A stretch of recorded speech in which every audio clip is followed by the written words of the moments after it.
one of the main themes of Surah Al-An'am is the nature of kufr, is the nature of the opposite of iman, the nature of belief. And Allah subhanahu wa ta'ala makes it crystal clear through various different types and various different examples that the nature of kufr is arrogance and not ignorance. Arrogance, not ignorance. And those are two very different things. Somebody who is ignorant simply doesn't know. They're uninformed. Somebody who is arrogant, they don't want to know. And that might be through a very, very deliberate act, or it might be through some sort of neglect. We even recognize these differences within American law. There's something that's called criminal neglect. Okay, if you have a child at home, right? A young child, they can't take care of themselves, they can't feed themselves, they can't change themselves or clean themselves. It's not necessarily only illegal to actively do something bad to the child. If you endanger the child, that is a crime, yes. But it's also a crime to neglect that child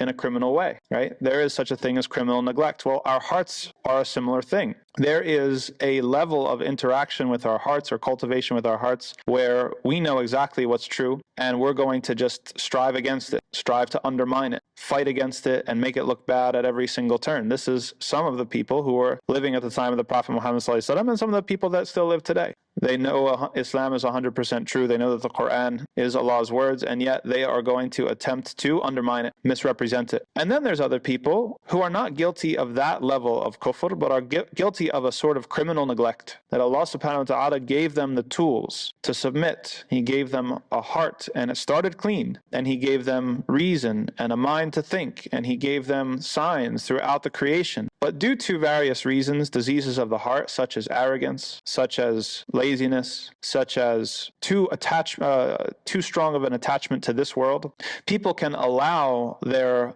muscle of belief and their muscle of faith to weaken and weaken and weaken and neglect it and neglect it and neglect it until there's nothing left to be able to submit. There's nothing left to be able to register the signs. And that is a type of criminal neglect. And so Allah Azza wa Jal, in the Quran, and especially right here in Surah Al-An'am, He's going to go through these different types. He started out the surah by reminding us that Allah subhanahu wa ta'ala created everything and that He knows everything. And yet there are people who will reject that and are not grateful. And then He started by talking about kufr. He started talking about denial, and He gave different sort of thought experiments or different sort of situations. The first thing He had said, and this is everything we went over last time, no matter how many signs they are given, they are not going to believe. This is one of the most distinctive things about kufr. Again, arrogance, not ignorance. It's not a problem, but they simply haven't gotten enough proof. If we're able to find some sort of scientific miracle or some sort of way to convince them, then they will agree. No, kufr, the nature of kufr, is an issue of arrogance rather than ignorance. The second thing that Allah subhanahu wa ta'ala brought up, He brings up a historical argument. He says, look at the other nations around you, those who have gone before you. They used to be more powerful than you. They were widespread on earth, and yet they met their demise. Don't you think you're headed the same direction? Especially the ones specifically that were punished for rejecting a prophet, because this is the situation that the Quraysh were in. Now they've been sent a prophet. He's like, who are you kidding? You think you're going to be able to escape some sort of fate by rejecting your prophet? Look at literally every single other community that was given a prophet before you. If you don't accept, then the same is going to happen to you. And it is significant that Allah subhanahu wa ta'ala does not refer to this argument first, because it is somewhat threatening, right? He's saying basically, if you don't do it, then you're in for a lot of trouble. It's a threat, more of a promise, but yeah, you could call it a threat. But that's not the first argument that Allah subhanahu wa ta'ala uses. He first tries to talk to them through their sense of indebtedness and calling them to gratitude. But once they've rejected that sense of indebtedness and they refuse to be grateful, then He moves on to state the plain facts about the danger that they are heading towards.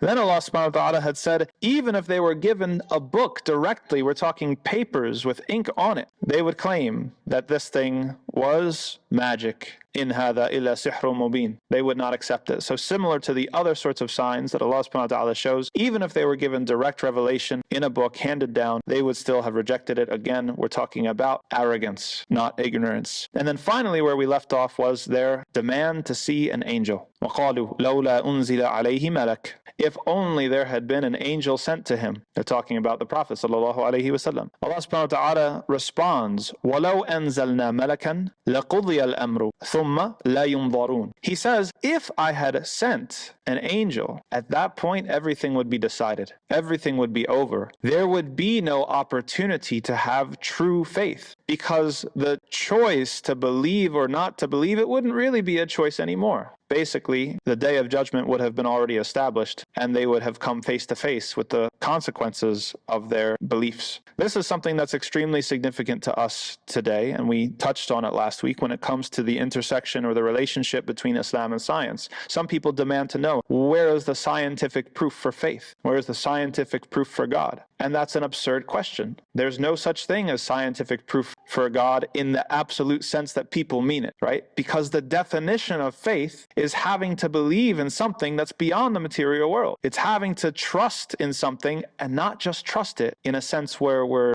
maybe foolish enough to do it or naive enough to do it, but we have to be virtuous enough and sincere enough to trust it, even though we don't have 100% physical proof. That's the whole game. That's the whole test. The people who are sincere, who want to do well, they're going to decide to believe, they're going to be guided to faith because they want to do the right thing, even if it's not sure. No, it's not 100% sure. But their sense of virtue is going to compel them towards belief. Whereas a person who is wickedness in their heart, they have arrogance in their heart, they really want to get away with what they can, right? If there's any little possibility that it's not true, they're going to act as if it's not true.